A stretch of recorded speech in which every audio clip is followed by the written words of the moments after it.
Assalamualaikum warahmatullahi wabarakatuh. Salam sejahtera bagi kita semua. Shalom, Om Swastiastu, Namo Buddhaya, salam kebajikan. Ya, terima kasih banyak atas kesempatan kali ini. Perkenalkan saya Saifuddin. Ya, di sini saya akan mempresentasikan usulan proposal disertasi yang berjudul bagaimana fenomena pre-market dan aftermarket pada perusahaan yang melakukan IPO di Bursa Efek Indonesia, integrasi information asymmetry dan house money effect. Nah, baik, permasalahan utamanya yaitu ketika perusahaan melakukan initial public offering atau sering disebut dengan IPO, yaitu melakukan penawaran saham perdana ke publik. Nah, tujuan utamanya yaitu untuk memperoleh sumber pendanaan eksternal. Ya, sumber tersebut kemudian ya digunakan untuk melakukan ekspansi. Nah, fenomena yang sering terjadi yaitu saham sering mengalami underprice, di mana harga saham ya pada saat pasca IPO pada hari pertama di pasar sekunder, nah itu lebih tinggi dibandingkan dengan harga saham IPO. Nah, tentunya ya hal ini disebabkan oleh adanya asimetri informasi atau gap informasi ya yang menyebabkan beberapa pihak merasa dirugikan. Nah, asimetri informasi dalam penelitian ini diadopsi ya oleh Brown and Faucett. Ya, di sini ada 3 kelompok, yaitu kelompok investor yang informed dengan kelompok investor yang uninformed, ya, kemudian kelompok yang kedua emiten dengan calon investor, dan yang terakhir yaitu penjamin emisi dengan emiten. Nah, masalah underpricing ya pada periode pre-market di sini ada 3 masalah utama yang sering terjadi, terutama pada masa book building. Nah, yang pertama biasanya kelompok investor institusional ini merupakan kelompok investor prioritas ya, karena mereka memiliki jumlah sumber dana yang relatif besar ya, sehingga mendapatkan alokasi saham yang relatif besar ya. Kemudian juga kelompok ini memiliki informasi mengenai isu terbaru, profil dan kinerja keuangan ya, dan memahami risiko dalam berinvestasi dibandingkan dengan kelompok investor individu yang kurang terampil dalam menilai saham IPO. Nah, sebagai akibatnya ya kelompok investor individu nah tentunya akan berani membeli saham ya pada masa eh, penawaran perdana ya di pasar sekunder dengan harga yang relatif tinggi, sehingga mengakibatkan harga saham cenderung mengalami underprice. Nah, kemudian masalah yang kedua yaitu mengenai dewan direksi. Nah, kadang-kadang terdapat dewan direksi yang tidak bereputasi karena mereka memiliki pengalaman yang rendah dalam tata kelola perusahaan, ya kemudian juga dalam pengambilan keputusan, dan kadang-kadang penyajian kualitas laporan keuangan. Nah, itu bersifat manipulatif untuk menunjukkan bahwa kinerja perusahaan tersebut dianggap baik ya oleh calon investor. Nah, sehingga hal ini dapat menyulitkan calon investor dalam menilai saham IPO yang mengakibatkan gap informasi dan saham cenderung mengalami underprice. Nah, kemudian masalah yang terakhir, nah di sini ya penjamin emisi ya kadang-kadang terutama penjamin emisi yang kurang bereputasi. Nah, biasanya menetapkan harga saham IPO yang relatif rendah ya di bawah harga kisaran rata-rata untuk menarik calon investor ya berinvestasi saham IPO, dan mendistribusikan laporan keuangan yang kurang kredibel ya, tidak menunjukkan kinerja perusahaan secara nyata. Nah, hal ini tentunya ya akan menyulitkan calon investor dalam menilai saham IPO, sebagai akibatnya akan terjadi underpricing. Nah, kemudian masalah underpricing juga terjadi ya pada periode pre-market ya. Di sini ketika harga semakin underprice, nah biasanya itu terdapat beberapa kelompok investor ya, terutama kelompok investor individu yang bersifat free riders. Mereka akan menjual saham untuk memperoleh initial return ya pada masa aftermarket ya. Nah, sehingga di sini kinerja saham IPO cenderung mengalami penurunan. Nah, kemudian bagaimana tanggung jawab penjamin emisi ya, terutama pada emiten dan kelompok investor institusional ya, tentunya mereka akan melakukan stabilisasi harga dengan menggelontorkan dana yang relatif besar ya, agar harga saham di pasar pasca IPO itu relatif stabil dan meningkatkan ya, untuk meningkatkan excess return. Nah, kemudian berikut beberapa literatur sebelumnya yang mengkaji fenomena underpricing di sini dibagi menjadi 3 kelompok utama. Nah, kelompok beberapa penelitian sebelumnya pada kelompok pertama ya mereka lebih terfokus pada fenomena pre-market dan faktor penentu underpricing. Nah, kemudian untuk kelompok yang kedua mereka lebih terfokus pada fenomena aftermarket dan faktor penentu stabilisasi harga, dan kelompok yang terakhir ya mereka lebih terfokus pada fenomena pre-market dan aftermarket dengan faktor penentu yaitu underpricing, stabilisasi harga, dan excess return. Nah, beberapa penelitian sebelumnya menunjukkan bahwa ya para peneliti lebih terfokus pada fenomena yang mengarah ke IPO ya dengan faktor penentu underpricing, stabilisasi harga, dan excess return. Nah, sebagai akibatnya penelitian yang memperhatikan dampak pasca IPO dan konsekuensi underpricing ya dalam waktu jangka panjang ya pada kinerja emiten terkait masih sangat terbatas ya terutama pada umpan balik kinerja IPO dalam pengambilan keputusan investasi. Nah, oleh karena itu penelitian ini memiliki keterbaruan ya penelitian ini memperluas dengan mengkaji underpricing berbasis asimetri informasi yang diadopsi dari Brown and Faucett ya pada periode pre-market dan aftermarket serta umpan balik dari kinerja IPO. Nah, pada pasca IPO, nah tentunya perusahaan memperoleh modal yang relatif besar ya. Tujuannya modal tersebut digunakan untuk pengembangan perusahaan. Nah, namun pertanyaannya apakah investasi itu yang dilakukan oleh perusahaan dapat berjalan baik atau justru sebaliknya?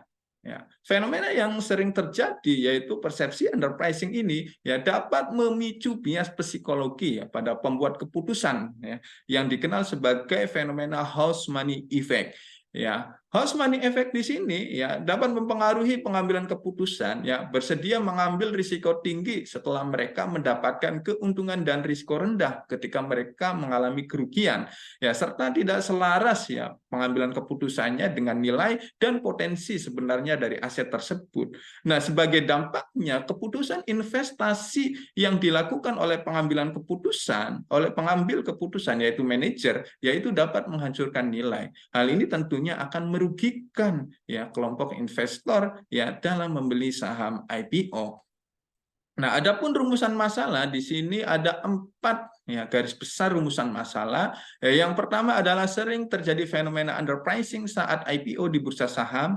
Kemudian yang kedua, fenomena underpricing disebabkan karena adanya asimetri informasi dan pihak yang informat menjadi korban dalam proses IPO. Nah, kemudian yang ketiga, ya harga saham pasca IPO sering mengalami penurunan yang menyebabkan beberapa pihak ya seperti emiten ya dan kelompok investor institusional merasa dirugikan. Nah, kemudian yang terakhir, mengambil keputusan investasi oleh manajer seringkali kurang optimal karena mereka lebih berani mengambil risiko tinggi, ya pengambilan keputusan juga tidak selaras dengan nilai dan potensi dari aset yang dapat menurunkan nilai perusahaan dalam waktu jangka panjang. Ya, adapun pertanyaan penelitian di sini terdapat 12 pertanyaan penelitian yang dapat dilihat pada slide. Ya, untuk batasan penelitian di sini, ya untuk lingkup penelitian tersebut, yaitu penelitian dilakukan pada emiten yang IPO di Bursa Efek Indonesia, ya periode 2017-2020. Nah, kemudian untuk sampel penelitian, ya di sini pada perusahaan atau emiten yang mengalami underprice, ya dengan melibatkan 9 variabel utama ya yang dikelompokkan berdasarkan 4 kelompok. Nah, kelompok pertama pada periode pre-market terdapat 3 variabel, yaitu alokasi saham kelompok investor institusional, ya reputasi dewan direksi, dan reputasi penjamin emisi. Nah, kemudian untuk kelompok kedua yaitu isu sentral underpricing ya. Sedangkan untuk kelompok ketiga yaitu periode aftermarket ya. Di sini terdapat 2 variabel yaitu stabilisasi harga dan excess return. Nah, kemudian kelompok terakhir mengenai house money effect ada 3 variabel utama yaitu R&D expenditure, ya CAPEX, dan nilai perusahaan.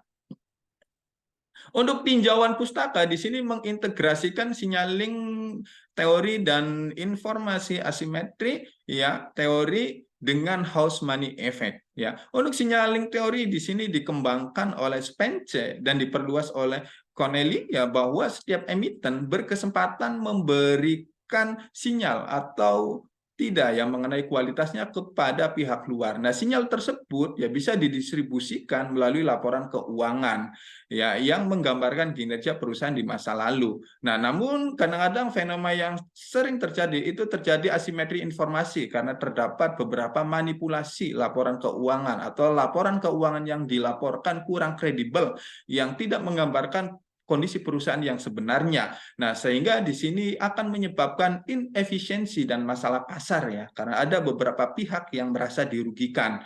Nah, kemudian untuk house money effect ya di sini pertama kali dikembangkan oleh Taylor and Johnson ya, di mana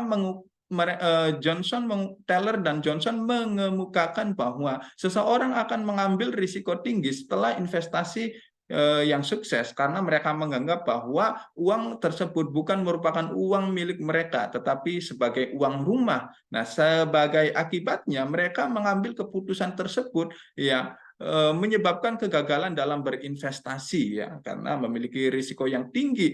Nah, sehingga berdampak pada penurunan nilai di masa yang akan datang. Nah, untuk rumusan hipotesis di sini terdapat 12 rumusan hipotesis yang dapat dilihat pada slide. Ya, untuk model kerangka berpikir, nah di sini ya kita melakukan penelitian pada periode pre-market dan aftermarket, di mana underpricing sebagai isu sentral ya. Kemudian kami juga akan mengintegrasikan ya teori asimetri informasi dengan teori house money effect ya di sini untuk melihat nilai perusahaan ya selama tahun pertama, tahun kedua dan tahun ketiga. Kemudian untuk metode penelitian, yang pertama jenis penelitian, di sini penelitian menggunakan penelitian kausalitas, yaitu menguji hubungan dua atau lebih variabel. Nah, kemudian untuk populasi dan sampel penelitian, di sini populasi yang digunakan yaitu emiten yang IPO periode 2017 sampai 2020 di Bursa Efek Indonesia, dengan sampel penelitian menggunakan metode purposive sampling atau berdasarkan kriteria-kriteria tertentu. Di sini terdapat 4 kriteria yang diajukan. Yang pertama, emiten yang melakukan IPO periode 2017 sampai 2020 tidak pernah melakukan delisting atau tersuspend, kemudian saham yang hanya mengalami underprice ya. Kemudian yang terakhir ya memiliki data yang lengkap. Nah, untuk metode penelitian yang ketiga yaitu data penelitian. Data penelitian di sini menggunakan data sekunder ya berupa harga saham, laporan Facebook dan prospektus keuangan yang diambil melalui website Bursa Efek Indonesia. Untuk kekurangannya diambil melalui Yahoo Finance. Nah, untuk pengukuran variabel di sini dikelompokkan menjadi 3 kelompok. Yang pertama eksogen ada alokasi saham kelompok investor institusional, reputasi dewan direksi, reputasi penjamin emisi, investasi R&D, dan capek. Untuk kelompok endogen, di sini terdapat 4 variabel utama, yaitu underpricing, stabilisasi harga, excess return, dan nilai perusahaan. Sedangkan untuk kelompok kontrol, di sini ada 4 variabel, yaitu ukuran perusahaan, usia perusahaan, jenis industri, dan reputasi auditor. Nah, kelompok kontrol di sini digunakan untuk menguji konsistensi hasil dari model struktural. Nah, di samping itu kami juga akan menguji selama 3 periode ya, yaitu pada tahun pertama, tahun kedua, dan tahun ketiga pada model house money effect, di mana nilai perusahaan sebagai variabel endogen untuk melihat bagaimana kinerja ya saham IPO pada tahun pertama, tahun kedua, dan tahun ketiga. Nah, kemudian untuk metode analisis data, di sini kami menggunakan analisis secara statistik ya melalui CBSEM yang diolah melalui AMOS ya dengan beberapa tahap ya. Di sini ada 7 tahap. Yang pertama uji normalitas secara multivariat dengan kriteria nilai CR plus minus 2,58, kemudian uji multikolinearitas dengan kriteria determinant of sample covariance matrix harus lebih dari 0,000. Kemudian yang ketiga ada uji data outliers ya, di mana kriterianya ya nilai Mahalanobis D-square ya harus lebih dari nilai Mahalanobis X square. Nah, kemudian yang keempat, uji goodness of fit ya, untuk menguji kesesuaian model struktural dengan beberapa kriteria ya yang dapat dilihat pada slide. Ya, kemudian ada uji hipotesis ya untuk menguji ya bagaimana hubungan antar variabel dan menguji ya hipotesis yang diajukan dengan kriteria nilai p-value kurang lebih atau sama dengan 0,05, maka hipotesis dapat diterima. Nah, kemudian pengujian yang keenam kita menguji variabel kontrol ya dengan uji faktor robustness ya, sama kriterianya ya nilai p-value kurang dari ya sama dengan 0,05. Kemudian yang terakhir yaitu ada uji direct effect, indirect effect, dan total effect ya yang diadopsi dari higher eta. Nah, mungkin ini saja yang dapat saya sampaikan ya. Usulan proposal disertasi kurang lebihnya mohon maaf yang sebesar-besarnya. Wabillahi taufik wal hidayah. Wassalamualaikum warahmatullahi wabarakatuh.